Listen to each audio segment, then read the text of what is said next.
Bu, Bu, generasi sandwich atau istilahnya tadi kata Ustadz Nawawi tulang punggung keluarga, nanggung orang tua, nanggung anak, kadangkala nggak jarang juga yang ikut nanggung adik-adiknya. Ya, betul apa betul?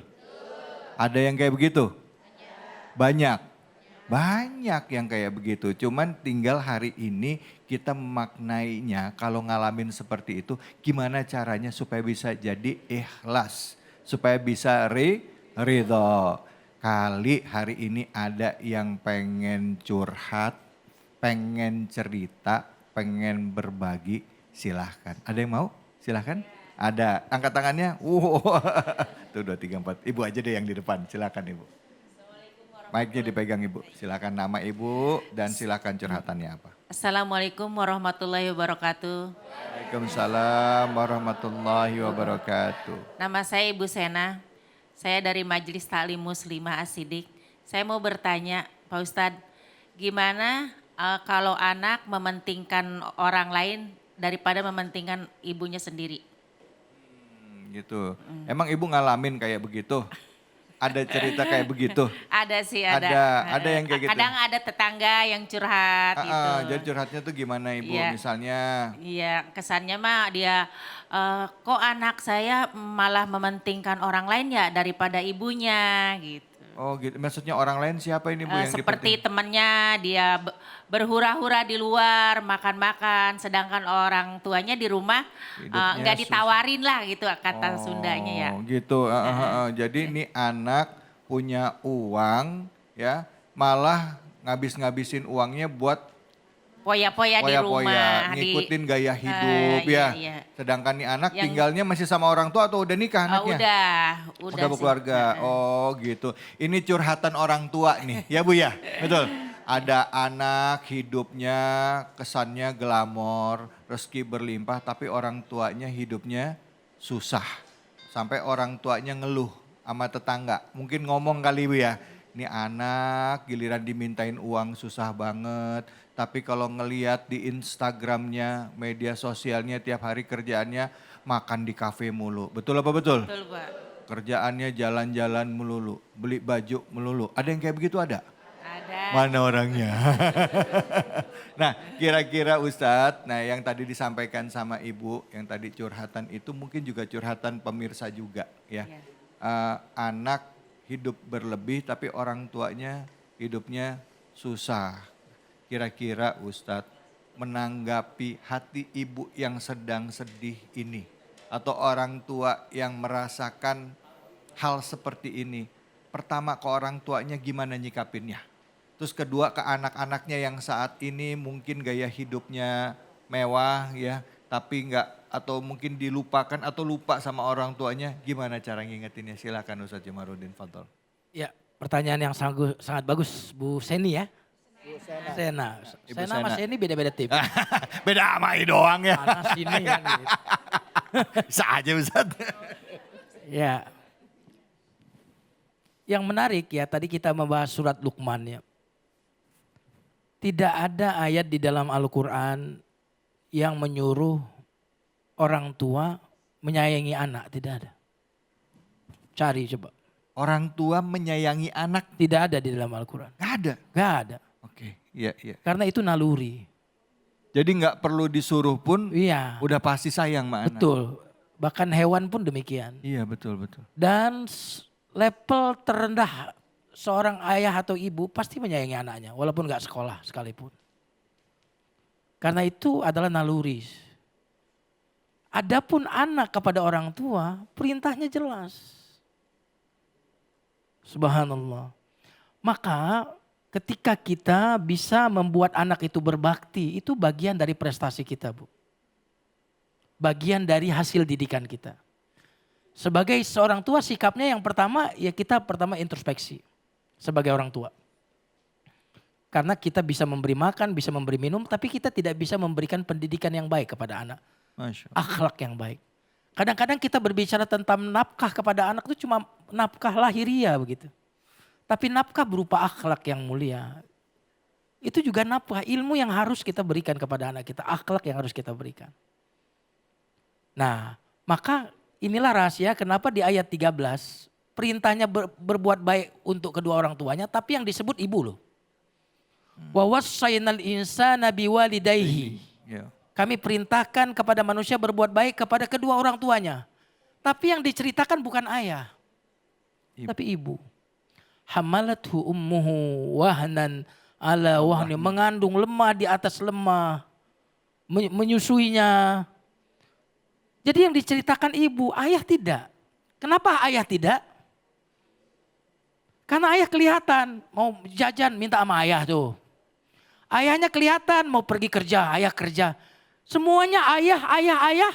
Sampai ibu itu dilupakan. Maka Al-Quran bercerita tentang ibu. Subhanallah.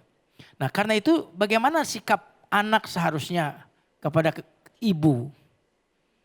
Khususnya dan kepada ayah dan ibu secara umum.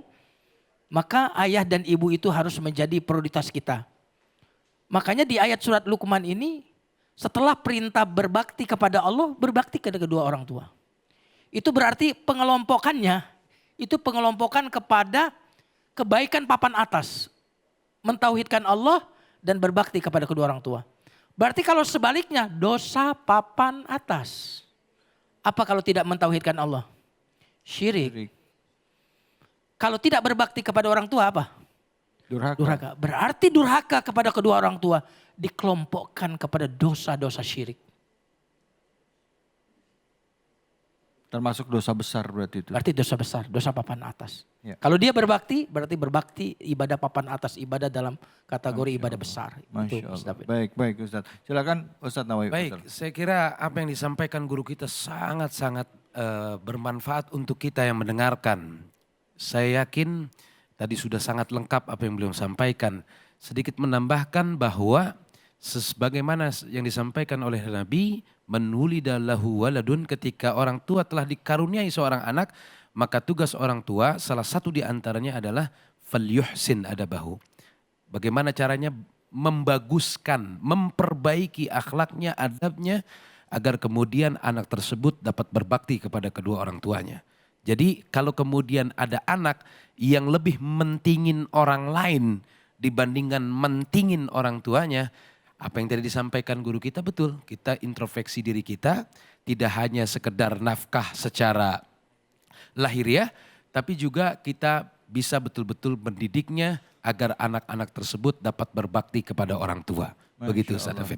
Baik Ustaz, terima kasih banyak. Nah sekarang kalau buat anak-anaknya nih Ustaz, tadi kan orang tuanya yang ngalamin ya. Nah sekarang kalau anaknya yang ngalamin seperti itu, apa yang mesti diingetin sama anaknya nih Ustaz? Ya mungkin yang ikut nonton pas lagi denger tadi, waduh saya kayak begitu nih. Gimana Ustaz ngingetinnya? Untuk ngembaliin mereka nginget sama orang tuanya. Jadi kalau tadi kan introspeksi buat orang tuanya, buat anaknya introspeksinya apa Ustaz? Ya. Dan memang metode Al-Quran itu ketika menyuruh anak berbakti kepada kedua orang tua, itu diingatkan kepada jasa-jasa orang tua. Coba kita perhatikan dalam doa. Rabbirhamhuma, ya Allah sayangi kedua orang tua. Kama rabbayani shaghira, sebagaimana dulu mereka menyayangiku di waktu kecil. Terus di ayat yang tadi surat Luqman diceritakan ibu. Maka kita ingin mengingatkan kepada para anak. Orang tuamu lebih mencintai dirimu daripada dirinya. Dia yang mengharapkan kedatanganmu. Dia berdoa kepada Allah, ya Allah berikan aku anak ya Allah.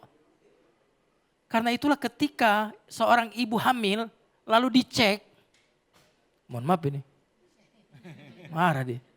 Bersemangat. Dicek pakai alat. Pas hamil kita bilangnya apa? Istilahnya apa? Positif. Arti positif itu apa? Iya. Arti positif itu artinya apa? Hamil berarti.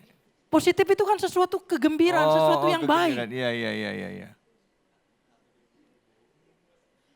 Jadi bagaimana ketika seorang ibu mengandung, dia tidak berdoa untuk dirinya.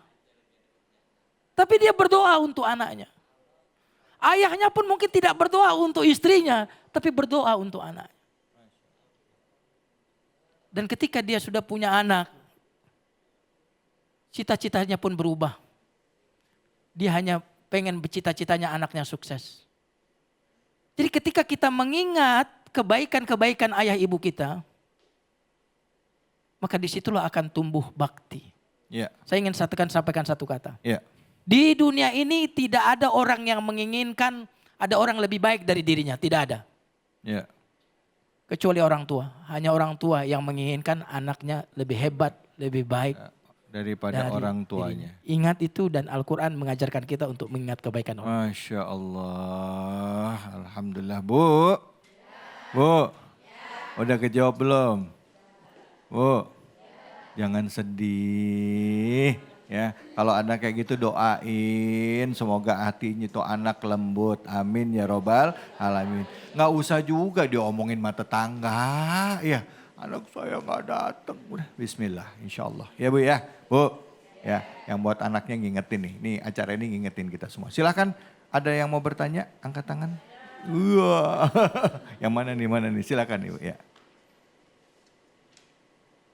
Assalamualaikum warahmatullahi wabarakatuh. Waalaikumsalam warahmatullahi wabarakatuh. Saya Ibu Eva Yuliana dari Majelis Muslimah Cikeas. Mau bertanya Pak Ustadz, Iya. jika ayah tiri meminta biaya, apakah itu menjadi kewajiban saya?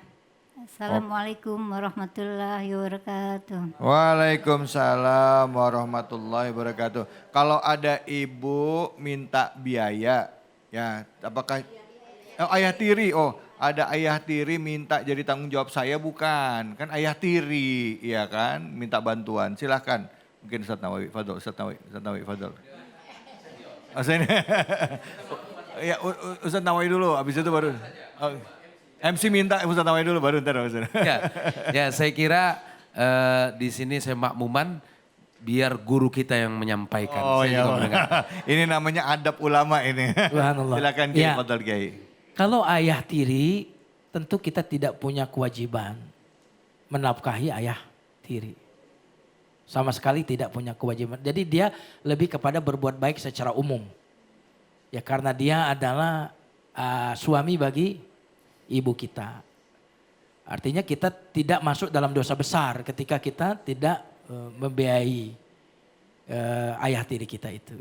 Itu secara hukum seperti itu. Secara hukum gitu ya. Ya, tadi secara ya. hukum. Oke. Betul. Nah itu tadi kalau ayah tiri artinya nggak wajib. Tapi kalau mau bantu boleh ya. Bukan nggak boleh ya begitu Ustaz ya. Apalagi kalau nanti kita bantu itu kan kaitannya dengan ibu kandung kita. Iya betul. Ya Bu ya. Tuh. Bu. Bantu.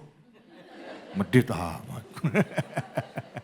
Maaf ya. Oke, sekarang nih Ustadz saya mau nanya Ustadz. Kalau tadi orang tuanya adalah orang tua tiri. Ya. Nah sekarang gimana Ustadz seandainya orang tua kita ini adalah beda agama sama kita. Beda akidah sama kita.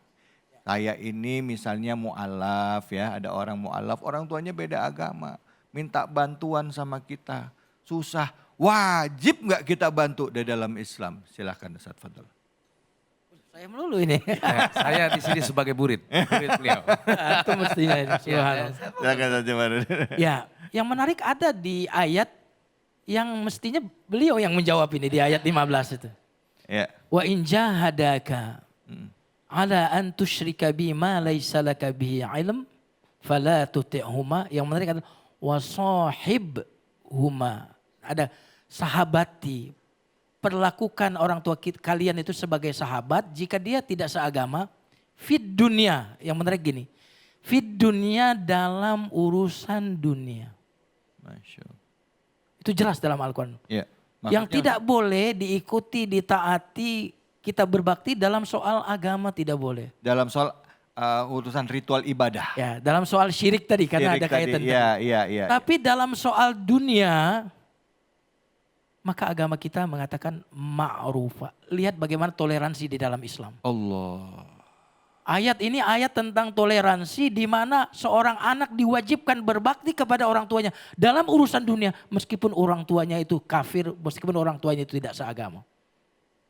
Kenapa fit dunia? Karena dunia itu sebentar. Allah. Karena dunia itu hina. Sebentar kok. Kamu berbuat baik di dunia ini, itu berbuat baik yang sebentar. Lakukan ini sesuatu yang sebentar saja. Berbaiklah di dunia ini karena dunia ini sebentar. Maka fit dunia. Ma'rufah. Berbuat baiknya seperti apa? Ma'rufah sesuatu kebaikan yang dikenal baik oleh masyarakat. Masyarakat baik itu kepada orang tua itu seperti apa? Nah itu yang harus dilakukan seorang anak. Santun sama orang Ya, tua. betul. Kalau orang tua sakit ngurusin orang tuanya. Nafkahin bulanan orang tuanya. Begitu Betul, boleh betul. Ustaz ya? Itu dunia kan? Ya Allah. Subhanallah. Fit Iya, iya. dunia. Kata fit dunia itu penting sekali. Masya Allah. Baik, terima kasih banyak Ustaz Jumari. Silakan Ustaz Baik. Nawawi. Amin. Saya Masya Allah mendapatkan banyak pelajaran ilmu dari guru kita. Saya yakin apa yang tadi kita dengarkan bisa betul-betul bisa kita amalkan. Jadi yang paling terpenting adalah kita sebagai seorang anak, sebagaimana tadi disampaikan oleh guru kita, bisa terus dapat berbuat baik kepada kedua orang tua kita. Ya. Dan insya Allah ilmu-ilmu yang tadi guru kita sampaikan dapat manfaat bagi kita yang mendengarkan. Amin ya rabbal alamin. Terima kasih banyak Ustadz Nawawi, Ustadz Jumarudin. Bu. Bu. Jadi kalau misalnya ada anak punya kebutuhan, ada orang tua punya kebutuhan juga. Uang kita juga nggak banyak-banyak banget, ada tapi pas-pasan. Siapa yang kita duluin, Bu? Ini masih pada bingung semua ini jadinya ini. Hah? Ayo, anak apa orang tua? Anak apa orang tua? Ada yang bilang anak, ada yang bilang orang tua. Nah, mau tahu jawabannya? Bener? Cius? Mie apa? Jawabannya akan hadir saat lagi. Tetaplah di sini di Cahaya Hati Indonesia.